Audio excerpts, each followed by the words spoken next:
Hey everyone, welcome back to my channel. If you're new here, hi, my name is Jamison. I am a stay-at-home mom to 2 kiddos. My daughter Josie turns 3 in a couple weeks, and my son Jax will be 18 months soon. So I am at Hobby Lobby right now, and I'm just giving you guys an overview of the Valentine's stuff. I was surprised and not surprised at the same time by the lack of Valentine's Day decor. Just because I'm like, it's not even Valentine's Day yet, and this was my first place I wanted to stop. So they only had a couple aisles. But while I was at Hobby Lobby, I actually found these containers. If you watched a recent video of mine, I kind of moved around my pantry because I want to create like a snack area for my kiddos. So I bought these individual containers to put snacks in, and then I also want to make their own fruit snacks and gummies, so I got the little heart silicone mold to see if I can make those, and then picked up these cups and that mini rolling pin because I'm going to do a dessert charcuterie board for a Valentine's Day that I'm going to with my friends, and I thought that would be a cute addition. And then these felt heart stickers, I'm going to just let my kids go crazy with them. I wanted to go to a couple more stores, but Hobby Lobby is all that I was able to get to this week, and probably this holiday season with Valentine's Day, so that's where we're at. Right now, we are making heart crayon molds. I did these when I was a first grade teacher for my students. I had them pick out like 3 or 4 colors that they loved and put them in a baggie, and then I came home and I made these for them for Valentine's Day, and it was a hit every single time. So I'm doing these with Josie and Jax, and I ended up putting 4 crayons in here, and I think it turned out perfect, but if you only put 3, I think it would still work out good. These are a pretty decent size heart mold. You'll see a comparison against my hand, but really all you do is you peel off the wrapper. It works really good. When I was a teacher, I used like old janky crayons that I had that already had the wrappers torn off or that were broken, but we just don't have any right now. My kids are, I guess, too little to have gone through too many crayons, so we're just using crayons we have. We've got a bunch, so I didn't mind breaking up a couple to do this fun little craft. And then we are just putting them in the mold, and then we're going to bake them in the oven. I believe it's 220 for 20 minutes, but I'll show you on the screen.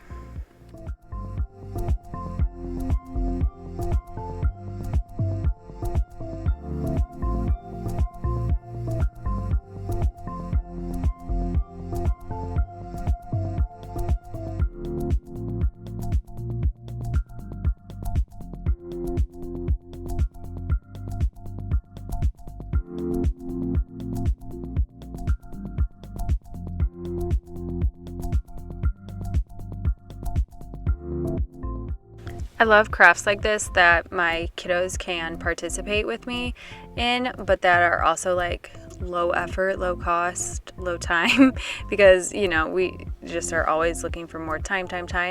But look how cute these turned out. I think they're so fun, and we just used them with crayons we already had, and so it's like low risk, you know, if it doesn't turn out, who cares? But my kiddos are using them right here, and Josie absolutely loved them. So I think if you want to try it, you should. My only thing I'd say is that if you're going to use your mold for like crayon melts, I'm not sure I'd bake with it again, but that's just me. If you want to, go for it. So we are moving on to baking now. I have made sugar cookies on my channel in the past, so I didn't film the whole process of the sugar cookie, like baking them and cutting them out, but I will link in the description down below.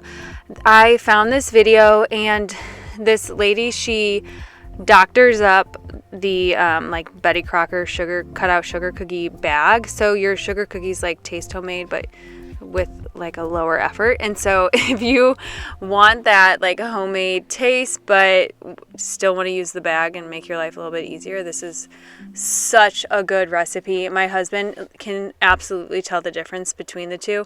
He is like a sugar cookie fanatic, so he definitely knows, and he loves this recipe. So if he's giving it a 5-star rating, it's really good. So I'm just going through. I'm going to ice some of these cookies with just the plain white icing. And if you couldn't tell, all I was using is powdered sugar and any milk of your choice. I don't add anything else. You could add like vanilla extract, but sometimes I feel like it like makes the colors look like dingy. But it's not terrible. But I just honestly only do the powdered sugar and the milk because it makes it so much easier. And then I do go through and I add red food coloring for a little bit of pink in here, and I'm just keeping it really simple. I thought I was filming when I did the pink icing here in a minute, but I forgot to hit record. So I will show you an overview of what the cookies look like at the end.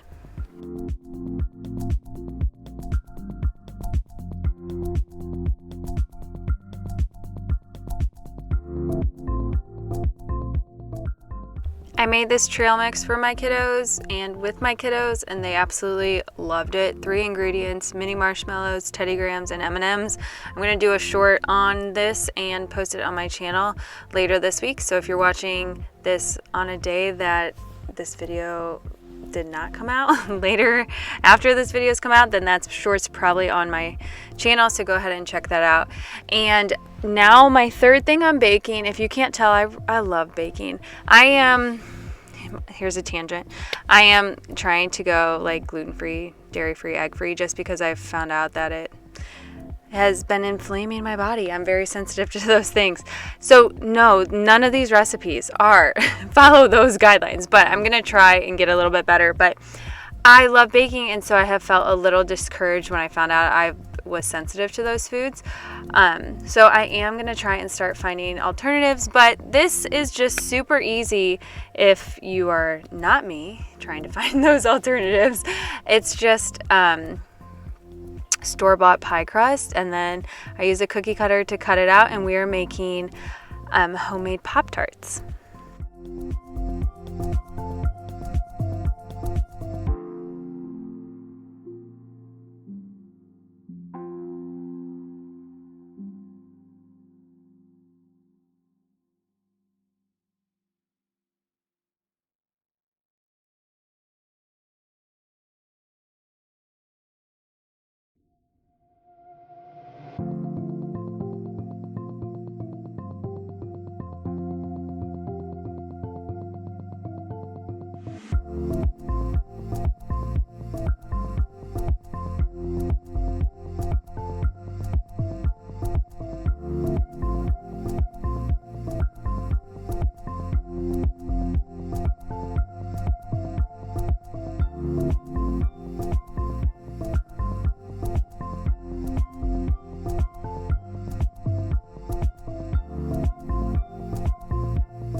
So obviously I cut out hearts, and that was because of Valentine's Day, but as I was cutting these out, I had the thought to myself, why couldn't I cut them out with candy canes, or you can even do Easter bunnies for Easter.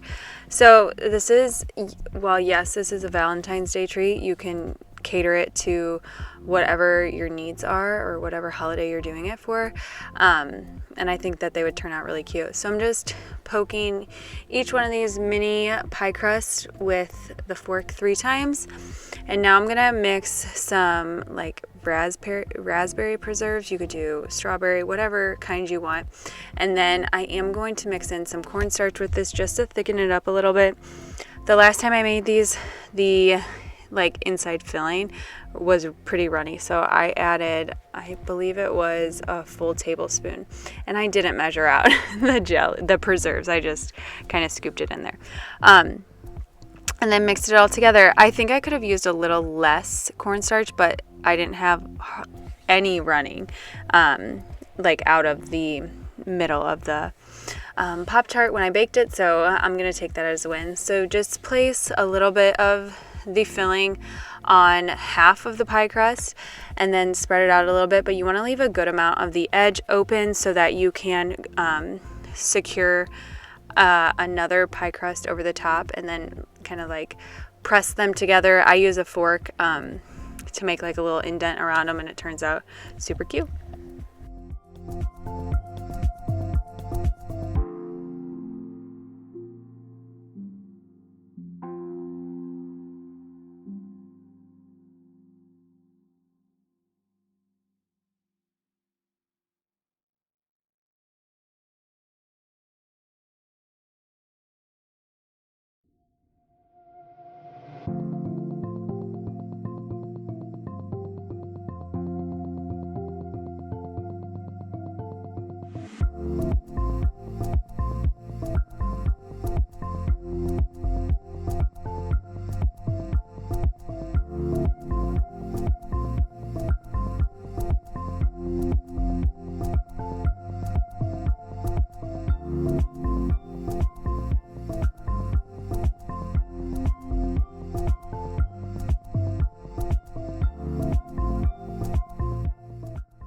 So I'm just doing an egg wash around the edge of these Pop-Tarts to help bind the bottom and the top pie crust together. And I'm also going to go over the top of the Pop-Tarts with the egg before I bake them.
There are two things I wanted to mention with this recipe. If you use the same pie crust as me or one similar, I'm going to assume the directions are probably very similar. You do need to set your pie crust out for about 15 to 20 minutes to be able to easily manipulate it and cut it. So if you are planning to make these for your kids for breakfast, just be aware you got to pencil in that extra time. And also, if you are using a cookie cutter to cut them out, it does need to be a fairly big cookie cutter. Anything that's too small won't be big enough to hold the inside filling or have enough of the inside filling. So just be cognizant of that when you are making this recipe.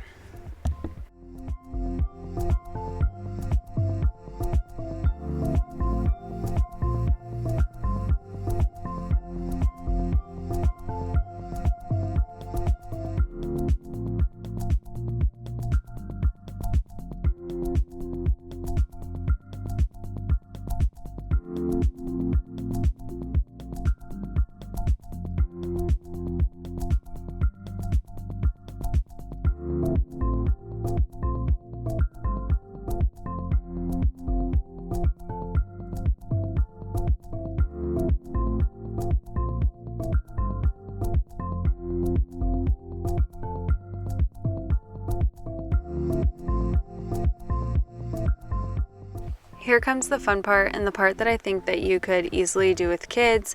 It will absolutely be messy, but it's something that they could do. I am just using the same icing that I used on the sugar cookies, so powdered sugar and a little bit of milk. And then I am also going to add food coloring to this. Going to add red so that I have some pink hearts. And then I also picked up some festive sprinkles. Josie is obsessed with sprinkles, so it just makes sense. And so we're going to add those to the tops of them. And they turned out really simple and really cute. I also wanted to mention that I didn't end up making these until my kids were down for their nap, and then I didn't even get to icing them until after they were in bed later that night. And then the next morning they woke up and I popped these in their microwave for a little bit, and they still tasted really great. So even if you think to yourself, oh my god, my kids are waking up at 6 a.m., there's absolutely no way I can get up before them and get these made. Make them the day before. Just make sure they're in an airtight container, or cover them with foil. That's what I did. They were literally just on a plate with foil, and then the next morning they were still great. So I think it's a really good option that you could make and have on hand for special occasions.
moving on to decorating, I am getting out all of my Valentine's decor, which is honestly not that much. I have one Rubbermaid container or storage box that has Valentine's Day, spring, and 4th of July things in there. So I've got quite an assortment in this box. So it just shows me that I don't have that much Valentine stuff.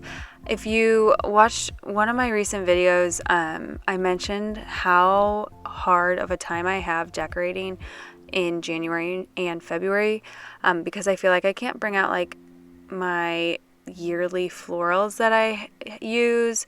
It's still freezing and cold, and so like bringing out flowers just doesn't seem like it fits. And yeah, it's just like cold and gross, and I don't know, I have a hard time. But I mentioned a tip that I had is to leave out some of your Christmas decor that doesn't scream Christmas. So I still have like pine trees or little tiny Christmas trees that are white or just green, that kind of stuff. So I do leave that out still, and I'm just going to add a little bit of touches of Valentine's Day. I don't know, I just struggle with Valentine's Day decor too because I don't want it to be super cheesy. And I don't know if it's like the bright pinks and reds. I don't know. So I just struggle with it sometimes, but I have a little bit of touches that I added to my house, and I think it's just the perfect amount. Josie noticed that things were decorated, and I think that that's all that matters, is that she noticed and thinks that it's fun. Her birthday is February 18th, so it's a quick turnaround from Valentine's Day. And I don't necessarily want like the house decorated for Valentine's Day too when it's her birthday. Obviously there'll still be stuff up, but I want the focus to be on her birthday. So I think it'll just be easier as the years go on to keep it super minimal. I was also thinking that maybe it's like you're kind of burnt out after all of the Christmas decor and stuff to decorate for the next holiday. I don't know, just some thoughts. But now I'm adding an additional garland over here. This is where I'm going to display like my kids' artwork. You can see I already have a couple things on display over here, and then I'm going to hang up some artwork that Josie did when she was almost 1 with my mom. When I was still teaching, my mom kept Josie during the day for a lot of the days, and my husband also watched her too, but she was at my mom's a lot, so my mom did this craft with her, and it's just something that I think it's fun to bring out every year and to see.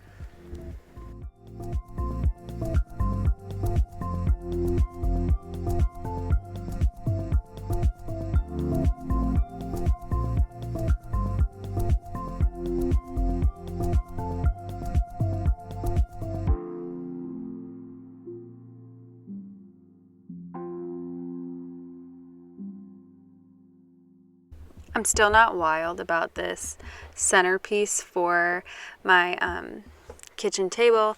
I don't know, I think the vase is so big and grand in comparison to the other little knickknacks that I have on this tray. I think it just doesn't necessarily look balanced, but I'm kind of at the point where I'm like, it'll do, and we're gonna move on with our life. I really like these pink peonies that I've picked up, and then there's, I think it's lavender, the purple flower. I just think it looks really pretty and really leans into Valentine's Day. Now I'm just going to add some touches on my mantle, and I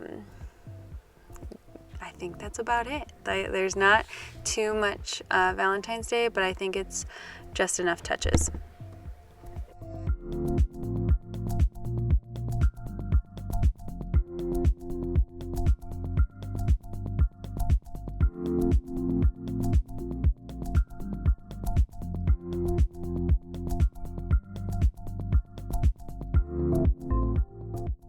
If you have any tips on decorating during the winter or decorating for Valentine's Day, drop them in the comments below. You would definitely help me, and you might help other people who also struggle during this time. If you've made it to this part of the video, thank you so much. It means the world to me that you decided to spend some time with me today. If you like this video, please give it a thumbs up, and if you haven't, consider subscribing. I'd love to have you to subscribe and watch my videos. I try and get a video up every single week. So I hope to see you next week. Bye.